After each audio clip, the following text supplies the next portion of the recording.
this break. Please stay with us.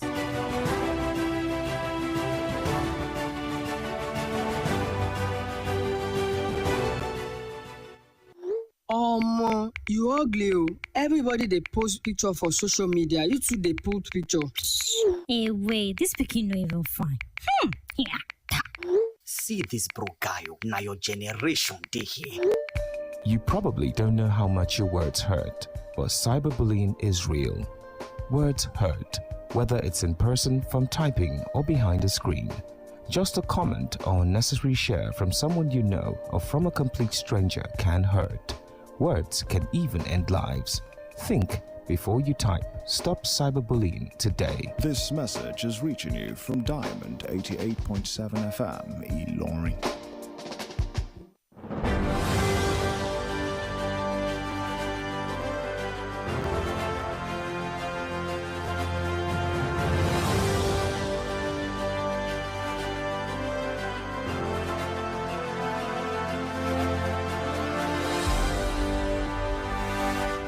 Welcome back from that short break. Please note that you can listen to us via our website www.diamondfm.net or watch us live on YouTube at Diamond FM Ilorin. Now the news in detail. The federal government has begun the disbursement of outstanding 2025 allowances to beneficiaries of the Bilateral Education Agreement Scholarship Program studying in partner countries abroad. This was announced in a statement by the Federal Ministry of Education on Wednesday and signed by the ministry's Director of Press and Public Relations, Boriowo Folashade. In a statement, the Minister of Education, Dr. Tunji Alausa, said the released funds represent 50% of the approved outstanding obligations for 2025, noting that efforts were ongoing to ensure payment of the remaining balance.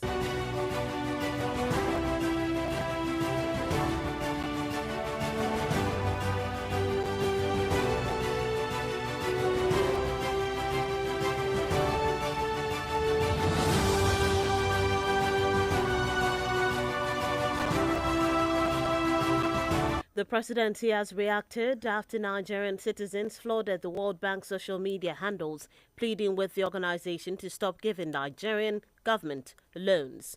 Speaking on national television on Thursday, the special advisor to President Bola Tinubu on policy communication, Daniel Bwala, said those calling on the World Bank to halt loan disbursements might be members of opposition groups. He further asserted that listening to the concerns of the people is the responsibility of the government. However, it must be carried out in accordance with the law.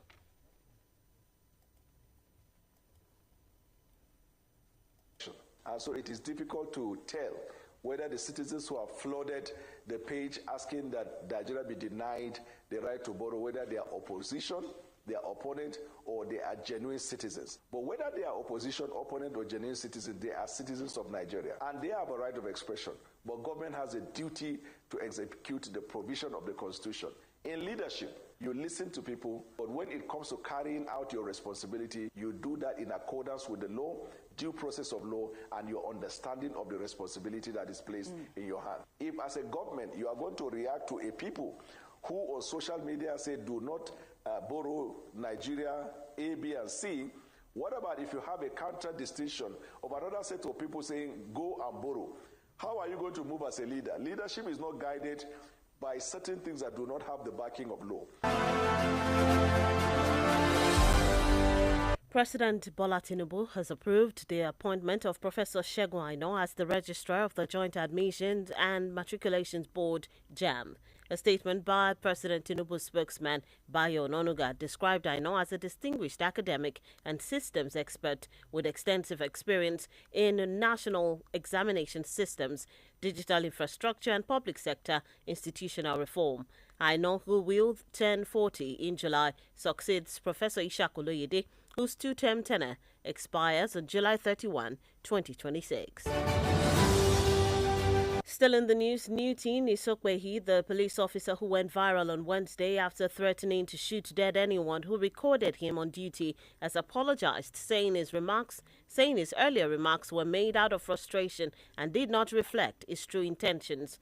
In a follow-up video posted on his TikTok page on Thursday, Isokwehi, who spoke in Pidgin English, addressed rights activist Harrison Gwamnishu, one of those who had amplified his earlier threat, and pleaded for public forgiveness. He insisted that his original video had been misunderstood, clarifying that he is not opposing members of the public filming police officers in principle.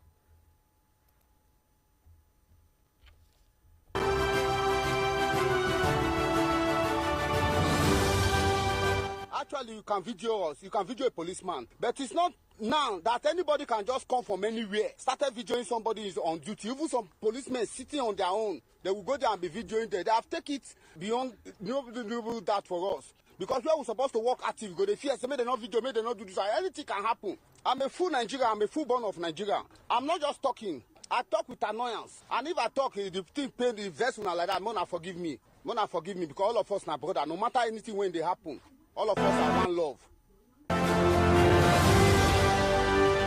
Still on the local scene, the Oyo State Governor, Seyi Makinde, has signed an executive order number 001 of 2026 regulating the registration, coordination and operations of vigilante groups, associations and organizations involved in security-related activities across the state.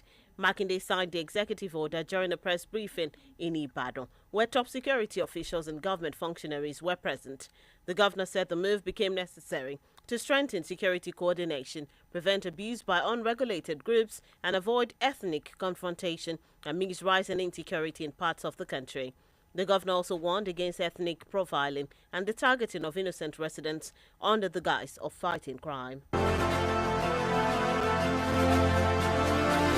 Senior Special Assistant on Political Matters to the Kwara State Governor, Prince Suliemen, has confirmed that Governor Abdurrahman Abdulrazak has willingly stepped down for Senator Saliu Mustafa to continue his good work in Kwara Central Senatorial District. Sekai made the statement while featuring as a guest on the political program Ebawa Dasi on Diamond FM today, where he spoke on developments surrounding the All Progressives Congress APC's political process in the state. He said the decision followed consultations with the national leadership of the All Progressives Congress and President Bola Ahmed Tinubu, describing the move as part of wider party consensus.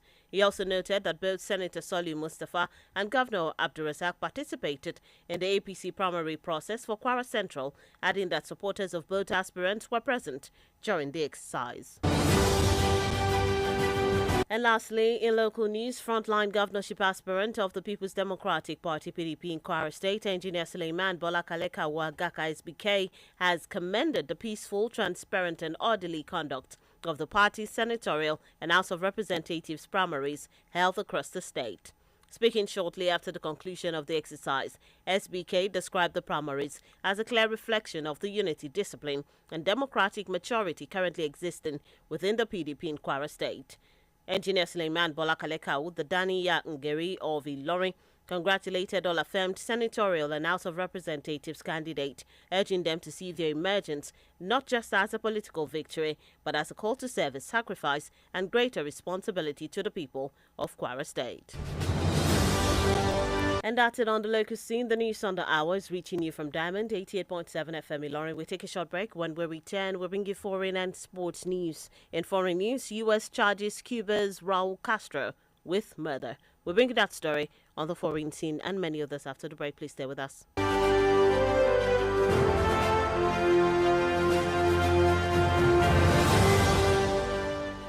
Follow us on social media, Facebook, Twitter, and Instagram at Diamond887FM. Diamond FM, shining supreme.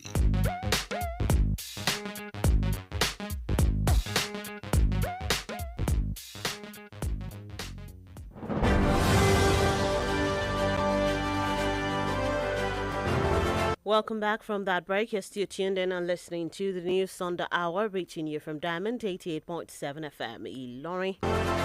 Before that break, we brought you local stories, and now we move on to the foreign scene. In foreign news, the United States has charged former Cuban leader Raul Castro with conspiracy to kill U.S. nationals and other crimes over the 1996 downing of 2 airplanes between Cuba and Florida. The case unveiled on Wednesday accuses Castro and 5 others in the shooting down of the aircraft belonging to Cuban-American group Brothers to the Rescue and killing 4 people, including 3 Americans. Meanwhile, as the U.S. seeks to exert increasing pressure on Cuba's communist rule, President Miguel Diaz-Canel described the charges as a political maneuver which lacks any legal foundation. Still in foreign news, the U.S. Treasury Department has lifted sanctions imposed on Francesca Albanese, the United Nations Special Investigator on Human Rights in the occupied Palestinian territories. The sanctions against Albanese were imposed by the Trump administration in retaliation for her public denunciations of violations of Palestinians' human rights, which she attributed to Israel. The Trump administration's move comes a week after U.S. federal judge Richard Leon upholded an appeal filed last February by the UN official's family. In his ruling, Judge Leon granted the family's request, stressing that protecting freedom of speech is always in public interest. And that's it on the foreign scene. In sports news, Nigeria is set to host the International Cricket Council Men's T20 World Cup Africa Sub-Regional C qualifiers for the second consecutive time. The International Cricket Council confirmed the qualification schedule for the African region on Wednesday, with the tournament set to take place in Nigeria from October 18th to 25th, 2026. For this year's tournament, Team Nigeria will compete alongside Gambia, Lesotho, Mozambique, Uganda and Zambia, battling for top 2 positions, with the successful teams advancing to the regional final scheduled for next year. Still in sports news, preparations for the 2026 FIFA World Cup in the Democratic Republic of Congo have been thrown into uncertainty following an outbreak of a rare variant of the Ebola virus in the country. The Congolese national team was forced to cancel their pre-World Cup training camp as health authorities have heightened efforts to contain the outbreak. Despite the concerns, officials of the Congolese national team insist that the squad remains safe, noting that in recent weeks, majority of the players have been in Europe training.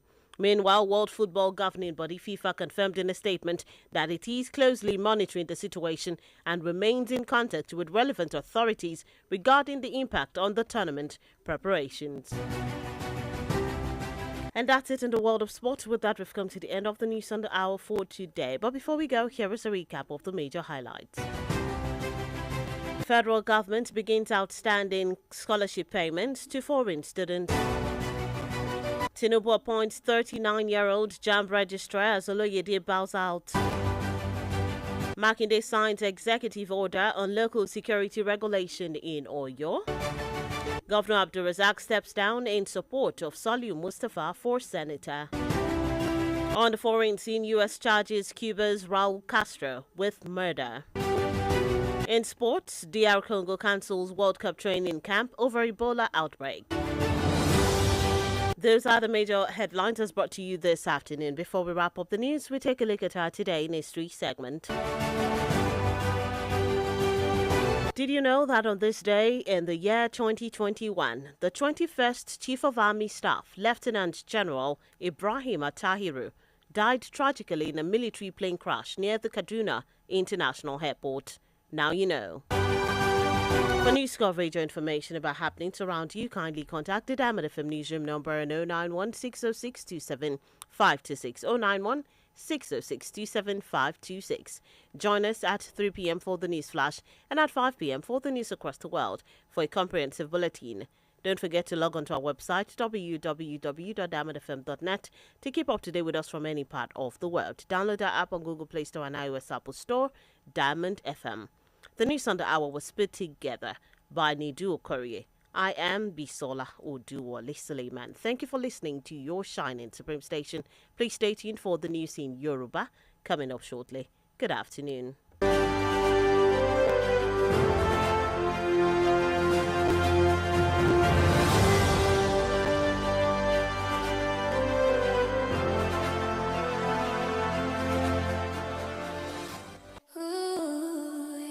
88.7 FM.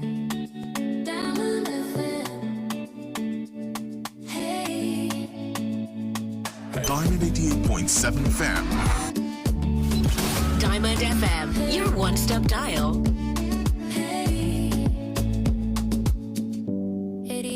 88.7, setting the pace.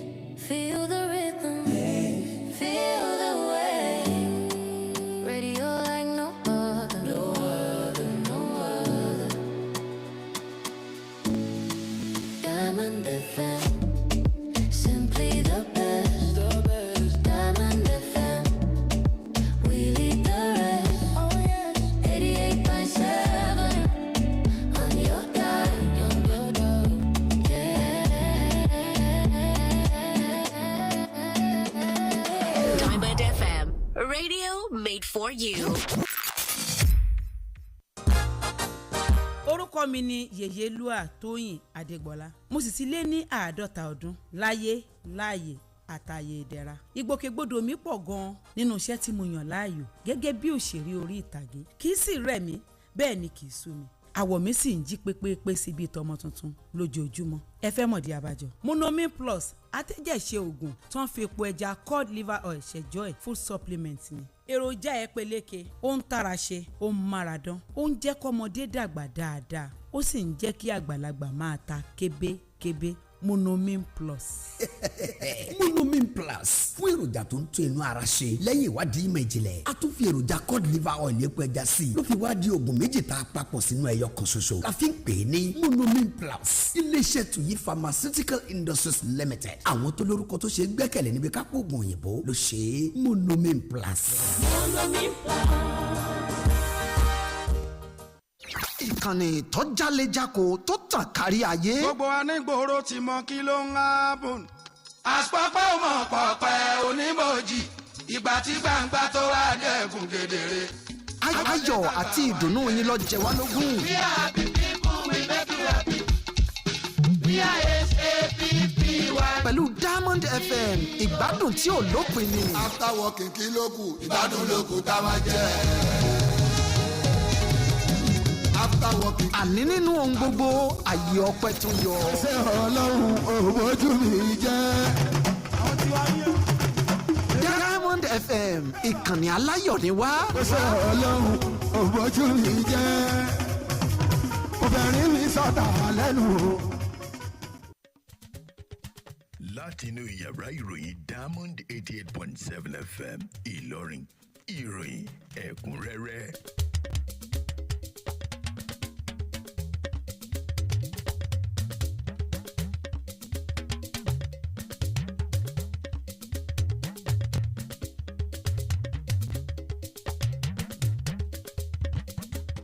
ṣáájú ẹ̀gbọ́n àwọn kókó tó wà nínú ìròyìn náà.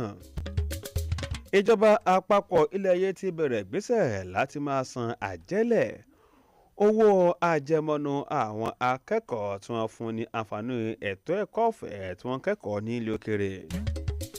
Ààrẹ Tinubu ti yan ẹni ọdún 39 gẹ́gẹ́ bí akọ̀wé àgbà àjọ jambo. Mákindé buwọ́lù àwọn òfin kan láti mú àtúnṣe dé bá ètò ààbò lẹ́sẹ̀kùkú ní ìpínlẹ̀ Ọ̀yọ́. Gómìnà Abdulrasaq juwọ́lẹ̀ fún Soliu Mustapha fún ipò sẹ́nítọ̀. Ní ilé òkèrè, ìjọba ilẹ̀ Amẹ́ríkà ti fi ẹ̀sùn ìwà ọ̀daràn kan adarí tẹ́lẹ̀ rí ní ilẹ̀ Cuba Raul Castro.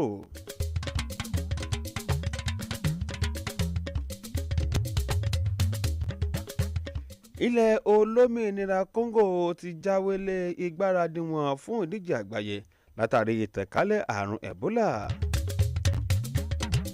Ẹ̀ka ọ̀sán akíwá pé a kó ọ̀wọ́ lẹ́nu iṣẹ́ ìròyìn ẹ̀kúnrẹ́rẹ́ láti ìkànnì Diamond 88.7 tó wà nílọrin ní ìpínlẹ̀ Kwara. Taiwo Adeyemi ìròyìn yẹn ká sọ fún yín pé ẹ lè gbọ́ wa ní ojú ìtàkùn www.diamondfm.net wa YouTube wa ní Diamond 887 FM. Kúrin náà ń bọ̀ lẹ́yìn ìsinmi ráńpẹ́ yìí lẹ́ẹ̀kan sí akínyìn pé ẹ kú ìkàlẹ̀.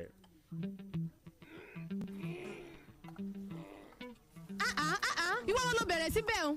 ẹ má mà bínú kíní ọ̀hún ti bà mí ńlẹ̀ ni. ìgbà tó wá bọ̀ ńlẹ̀ ńkọ́ ṣébi tó yẹ kó ṣe gá sínú o tiẹ̀ mọ̀ pé bí esin bá fi lè gbé kíní ọ̀hún tó sì bà lé oúnjẹ lòmíì ó lè fo ní irú àìsàn ni èyí tó ṣe ń ò dá o. ó yá àfira kó bó ti ṣe é kúrò ń bẹ̀ ń. ẹ má bínú o mọ̀mọ́. ẹ rí nǹkan awíwíwí afọ̀fọ̀fọ̀ pé ìmọ́tótó ló lè ṣẹ́gun àrùn gbogbo ẹ jẹ́ ká yàgò fún ìwà ọ̀bùn tó bá lè dá àrùn ohun àìsàn sílẹ̀ láyìíká àti àgbègbè wa bẹ́ẹ̀ bá a wá kẹ́fẹ́ ẹnikẹ́ni tàbí ẹnìkan pé ó ń dalẹ̀ tàbí ṣe gáàsà yìíká yín ẹ tètè kìlọ̀ fún kọ́mọ̀bà fi tiẹ̀ kó bá ti yín torí bí ara lẹni bá ń jẹ kòkòrò tá ò bá wí fún rẹ́rẹ́ rẹ̀ kò ní jẹ́ ká sùn ẹ jẹ́ ká yìíká àti àgbègbè wa máa wà ní ìmọ́tótó nígbà gbogbo. ọ̀rọ̀ ìmọ̀ràn yín wá láti iléeṣẹ́ Diamond 88.7 FM.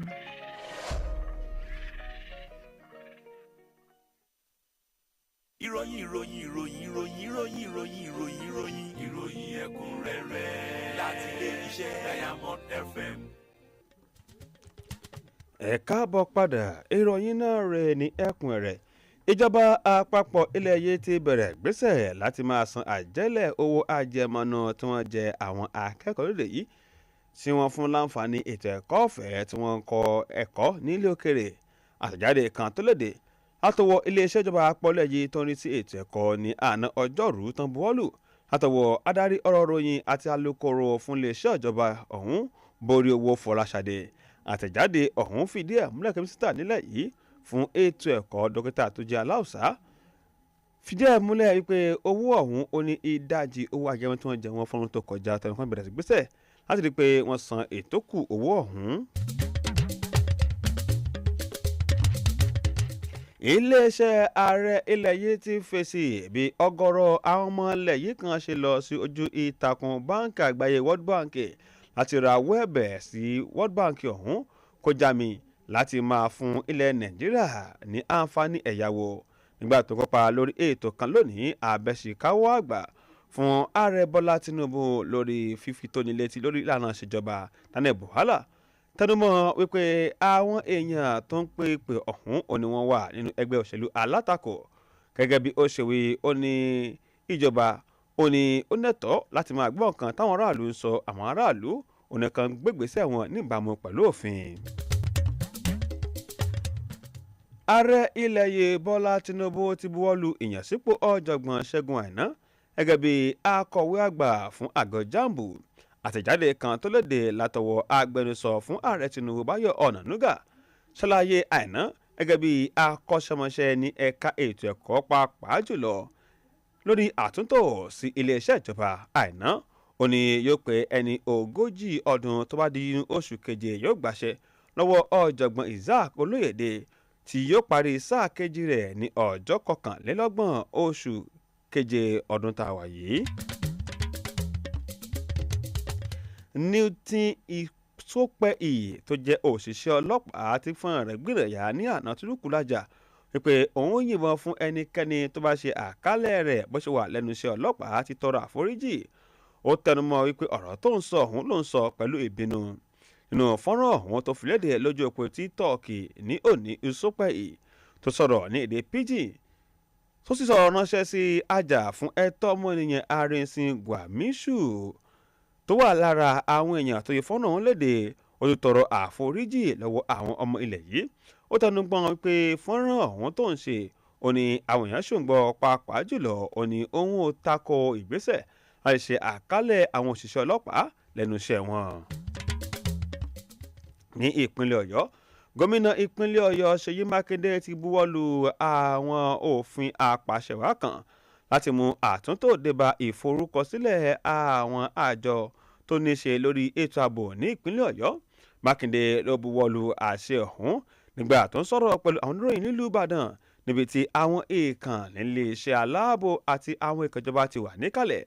Gómìnà Mákindé tẹnumọ́ pé ìgbésẹ̀ náà ni láti mójútó nǹkan tó ní ṣe lórí ètò ààbò ní ìpínlẹ̀ Ọ̀yọ́ àti láti dẹ́kun bí àwọn èèyàn kan ṣe ń ṣe lọ́nà tí ò bófin mu. Mákindé tẹ̀sán ìpínlẹ̀ ló ń gbé láti wá ọ̀nà àbáyọ sí ìpèníjà ètò ààbò tó ń wáyé lágbè kan lórílẹ̀‐èdè yìí. Gómìnà Mákindé tẹnumọ́ wípé kẹ́nikẹ́ni má fi ojú ìwà ọ̀daràn wo èyíkéyìí ẹ̀yà àbí kan ṣèkọlù sẹ́nikẹ́ni torí pé wọ́n ń dẹ́kun ìwà ìbàjẹ́. Ní ìpínlẹ̀ Kwara abẹ́sìnkáwọ́ àgbà lórí ọ̀rọ̀ òṣèlú fún gómìnà ìpínlẹ̀ Kwara ọmọọba Suliemen Sekaye ti fìdí ẹ̀ múlẹ̀ wípé gómìnà Abdulrahman Abdulrazak ti juwọ́ sílẹ̀ fún sẹ́ńtọ̀ Mustapha kó lè tẹ̀síwájú láti máa ṣojú àwọn èèyàn ẹkùn ìdìbò àárín-gbùngbùn ìpínlẹ̀ Kwara nílẹ̀gbìmọ̀ asòfin àgbà ilẹ̀ yìí. Sekaye ló fún lédè lónìí nígbà tó ń sọ̀rọ̀ gẹ́gẹ́ bí àlejò lórí akọ́tún ètò ẹ̀bá wa dáṣe ní kàyín Diamond nílùú Ìlọrin nígbà tó ń sọ̀rọ̀ lórí àwọn tó ń wáyé nínú ọ̀rọ̀ agbami òṣèlú nínú ẹgbẹ́ òṣèlú APC. Òtẹ́sà pé ìgbésẹ̀ ló wáyé lẹ́yìn ìfikùnlukùn pẹ̀lú àwọn adarí ẹgbẹ́ òṣèlú APC àti ààrẹ ilẹ̀ yìí Bọ́lá Tinubu. Òtẹ́sà pé ìgbésẹ̀ ló wáyé lẹ́yìn ìfikùnlukùn pẹ̀lú gbogbo àwọn tọ́rọ̀ kàn. Ó tẹ̀síwájú pé sẹ́nẹ́tọ̀ Suliemen Mustapha àti gómìnà Abdulrazak kópa nínú ètò ìdìbò kọ̀mẹ́sì yọ láti yan ọmọye fún ẹgbẹ́ òṣèlú APC láti ṣojú àwọn èèyàn àárín-gbùngbùn ìpínlẹ̀ Kwara. Síbẹ̀ ní ìpínlẹ̀ Kwara èèkàn olùdíje fún ipò gómìnà lábẹ́ àsíá ẹgbẹ́ òṣèlú alátakò alábùradà PDP ní ìpínlẹ̀ Kwara onímọ̀-ẹ̀rọ Suliemen Bọ́lá Kalekau Agaka SBK ṣègbóṣùbàrà lédè fún àlàáfíà àti àkóyawọ́ tó lédè nígbà tó ń ṣe ètò ìdìbò kọ̀mẹ́sì yọ láti yan àwọn ọmọye fún ẹgbẹ́ òṣèlú PDP tí ó ṣojú wọn nílẹ̀gbìmọ̀ asòfin àgbà àti ilẹ̀gbìmọ̀ aṣojú-ṣòfin káàkiri tìbútòrò ilẹ̀ yìí.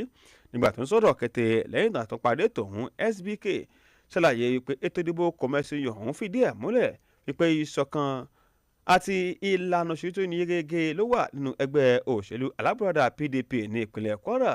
Onímọ̀-ẹ̀rọ Suliemen Bọ́lá Kalekau dáníyà tìlú Ìlọrin wàá dáwọ́ dùnú pẹ̀lú àwọn èèyàn tí wọ́n dìbò yàn gẹ́gẹ́ bí ọmọye ẹgbẹ́ òṣèlú alábùradà PDP fún ìjókòó nílẹ̀gbìmọ̀ asòfin àpapọ̀ lẹ̀ yìí.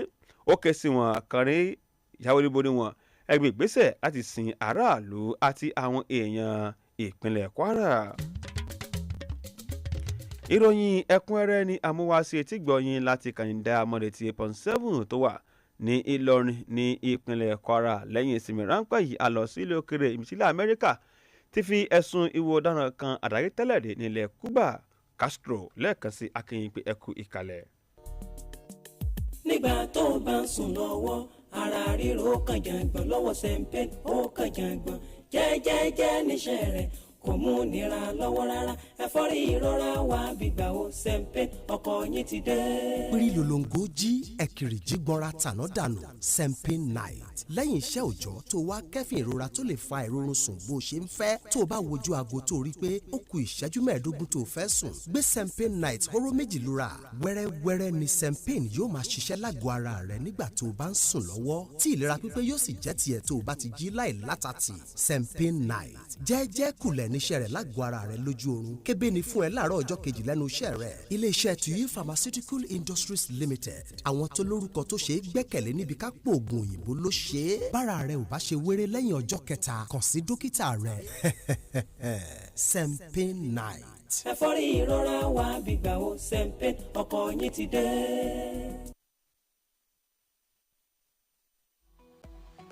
ẹ darapọ̀ mọ́ wa ní ìtàkùn káyélujára wa ìtàkùn ìbádọ́rẹ̀ẹ́ Facebook ìtàkùn abẹ́yẹfò Twitter àti Instagram lórí Diamond 887 FM Diamond FM shining supreme. Ẹ káàbọ̀ padà ìròyìn ẹ̀kúnrẹ́rẹ́ ni amúwáṣe tí gbọ̀yìn láti kàyìn Diamond 88.7 tó wà nílọrin ní ìpínlẹ̀ Kwara. Ìròyìn ọ̀hún tẹ̀síwájú ní ilé òkèrè ìjọba ilẹ̀ Amẹ́ríkà ti fi ẹ̀sùn kan àdáyé tẹ́lẹ̀ rí ní ilẹ̀ Cuba Raul Castro wípé ó mọ̀ọ́mọ̀ já ọkàn mi àwọn ọmọ ilẹ̀ Amẹ́ríkà àti ìwà ọ̀daràn kan tó wù láti sísì nígbà tí wọ́n já ọkọ̀ bàálù méjì tó gbéra láti ilẹ̀ Cuba lọ sí ìlú Florida. Ẹjọ́ ọ̀hún ṣe lójú rẹ̀ ní àná. Wọ́n fi ẹ̀sùn kan Castro àti àwọn èèyàn márùn-ún kan wípé àwọn ọkọ̀ bàálù ọ̀hún tó gẹ́ ti iléeṣẹ́ kan ti ilẹ̀ Cuba àti ilẹ̀ Amẹ́ríkà tó ń pè ní Brothers to the Rescue òní wọ́n já wálẹ̀ láti já ọkàn mi àwọn èèyàn mẹ́rin tàti rí ọmọ ilẹ̀ Amẹ́ríkà mẹ́ta. Ẹ̀wẹ̀ nígbà tó ń fèsì lórí ẹ̀sùn ọ̀hún ààrẹ ilẹ̀ Cuba Miguel Diaz-Canel ṣàlàyé ipò ọ̀rọ̀ òṣèlú ló wà nídìí ẹ̀sùn ọ̀hún tíjọba ilẹ̀ Amẹ́ríkà fi léde. Síbẹ̀ lórí ilé òkèrè ẹ̀ka tó rí sí ọ̀rọ̀ owó náà ní ilẹ̀ Amẹ́ríkà ti gbẹ̀sẹ̀ kúrò lórí ìyà tí wọ́n fi ń jẹ Francesca Albanese tó jẹ́ olùwádìí nínú àjọ ìṣọ̀kan àgbáyé pàápàá jùlọ lórí bí wọ́n ṣe tàbùkù ẹ̀tọ́ àwọn ọmọ ènìyàn ní ilẹ̀ Palestine.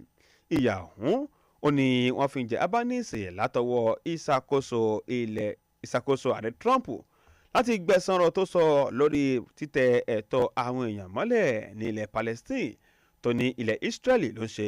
Ìṣàkóso Trump lọ́sẹ̀ tó kọjá ó ní ilé ẹjọ́ gíga ní ilẹ̀ Amẹ́ríkà tí onídàájọ́ Richard Leon gbédàjọ́ kalẹ̀ lórí ẹ̀bẹ̀ kan tó léde nínú oṣù keje látọwọ́ mọ̀lẹ́bí òṣìṣẹ́ àgọ́ṣọ̀kan àgbáyé ọ̀hún. nídàájọ́ rẹ̀ nídàájọ́ Leon tẹnumọ́ wípé ẹ̀tọ́ ọmọnìyàn ni láti fún lédè ní gbangba fún àǹfààní aráàlú. Lábala ìròyìn eré ìdárayá ilẹ̀ Nàìjíríà ṣetán láti gbàlejò ìdíje kíríkẹ́ẹ̀tì tí àwọn ọkùnrin láti kópa níje àgbáyé. Wọ́n ṣe fìdí ẹ̀ múlẹ̀ látọwọ́ àjọ àgbáyé fún ìdíje kíríkẹ́ẹ̀tì ṣàlàyé wípé ilẹ̀ adúláwọ̀ ọ̀nà wọn pàdé nílẹ̀ Nàìjíríà àtìjáde kan tó léde ní àná ọjọ́rú. Ìdíje náà yóò gbéra sọ nílẹ̀ Nàìjíríà láàrin ọjọ́ 18 sí ọjọ́ 25 oṣù kẹwàá ọdún táwa yìí. Nínú ìdíje Nàìjíríà yóò wá kò pẹ̀lú ilẹ̀ Gambia, Lesotho, Mozambique, Uganda àti ilẹ̀ Zambia. Ìgbáradì fún ìdíje àgbáyé nílẹ̀ olómìnira Congo ó ní akùdé ti ń débá látàrí ìtànkálẹ̀ àrùn Ebola tí wọ́n rí lórílẹ̀‐èdè ọ̀hún. Ikọ̀ àgbábọ́ọ̀lù àgbájẹ ilẹ̀ olómìnira Congo ó ní wọ́n ti fagilé ìgbáradì wọn tó yẹ kán ṣe fún ìdíje àgbáyé látàrí àrùn ọ̀hún tó gbìnàyà. Pẹ̀lú bí àrùn ọ̀hún ṣe gbìnàyà, àwọn ìgbìmọ̀ tó ń darí ikọ̀ àgbábọ́ọ̀lù àgbájẹ ilẹ̀ Congo fìdí ẹ̀ múlẹ̀ púpọ̀ àwọn àgbábọ́ọ̀lù ilẹ̀ ọ̀hún ló ń gbáradì nílẹ̀ Yúróòpù. Ẹ̀wẹ̀ àjọ FIFA fìdí ẹ̀ múlẹ̀ wípé ó mójútó ìṣẹ̀lẹ̀ ọ̀hún tó wáyé pàápàá jùlọ kan lè ṣe àkóbá fún ìdíje àgbáyé. Tó lẹ́ẹ̀kan sí àwọn kókó náà rèé. Ìjọba àpapọ̀ ilẹ̀ yìí ti bẹ̀rẹ̀ ìgbésẹ̀ láti máa san àjẹ́lẹ̀ owó àjẹmọ́nú àwọn akẹ́kọ̀ọ́ tí wọ́n fún ní àǹfààní ìtẹ̀kọ́ ọ̀fẹ́ tí wọ́n kẹ́kọ̀ọ́ ní ilé òkèrè. Ààrẹ Tinubu ti yan ẹni ọdún 41 tó jẹ́ ọ̀jọ̀gbọ́n sípò gẹ́gẹ́ bí akọ̀wé àgbà àjọ jambo. Ní ìpínlẹ̀ Ọ̀yọ́ ká fún yín pé Mákindé buwọ́lu àwọn àṣẹ kan láti mú àtúnṣe ìdẹ́ba ètò ààbò lẹ́sẹ̀kùkù ní ìpínlẹ̀ Ọ̀yọ́. Ní ìpínlẹ̀ Kwara gómìnà Abdulrasaq ti juwọ́lẹ̀ fún Sọ́lé Mustapha kó lè tẹ̀síwájú gẹ́gẹ́ bí ọmọlẹ́gbìmọ̀ aṣòfin àgbà. Nílé òkèrè a kà fún yín pé ìjọba ilẹ̀ Amẹ́ríkà fi ẹ̀sùn kan adarí tẹ́lẹ̀ rí ní ilẹ̀ Cuba Castro wípé ó lọ́wọ́ nínú ìṣẹ̀lẹ̀ ìpànìyàn kan tó wáyé. Lákòótán a kà fún yín pé ilẹ̀ olómìnira Congo jáwọlé gbáradì rẹ̀ fún ìdíje àgbáyé látàrí àrùn Ebola tó gbìnàyà ní ilẹ̀ ọ̀hún.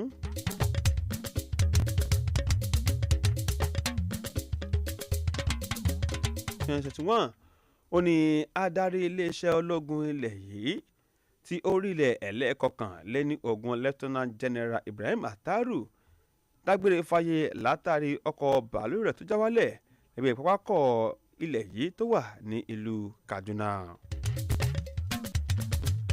Tó ilé-ìpín ìròyìn ọ̀hún ẹ pàdé wa tó bá di aago 5 lónìí fún ìròyìn àgbáyé wa ní ìkànnì Diamond 88.7 tó wà nílọrin ní ìpínlẹ̀ Kwara. Nẹ́dú Okòrè ní olóòtú ìròyìn Taiwo Adeyemi lótú tó kà á sí etí gbọ̀yìn lẹ́ẹ̀kan sí akínyìn pé ẹ̀kọ́ wọ lẹ́nu iṣẹ́. ìròyìn ẹ̀kúnrẹ́rẹ́ láti ilé iṣẹ́ Diamond FM. Ní ìlú Ìlọrin tó rẹwà yìí ní ìkànnì yìí wà tí ò lẹ́lẹ́gbẹ́ ẹ yí síbẹ̀ kẹ́ ẹ jẹ gbádùn rẹ̀. Diamond 88.